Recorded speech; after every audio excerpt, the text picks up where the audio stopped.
Tracking. DaVinci have one of the best trackers in the industry.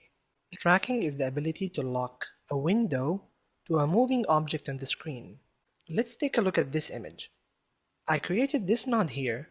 Let me activate it. Notice that it acts as a spotlight. I'm going to come here and click None. Notice the effect.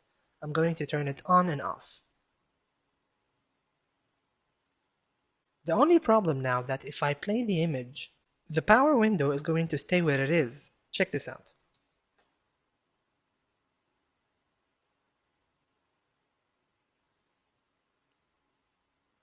So what we need to do now is to track the power window to the wall.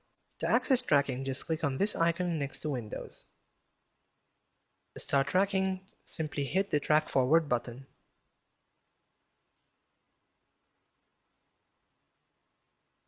Notice that this is the full length of the shot, and we started tracking from this point.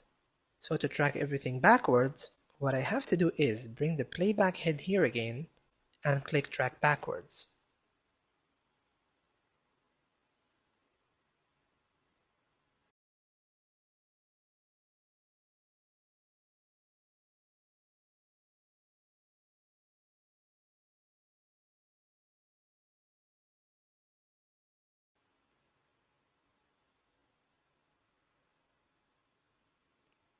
I'm going to turn the window off and look at the shot again.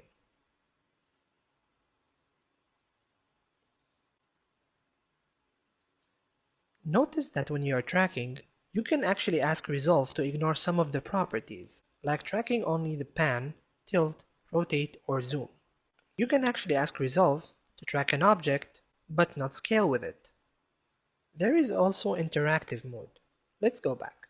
Let's create a new window for this part of the image. I'm going to come here and click on New Window. Now I have another window. Let's play it back. It's not being tracked now.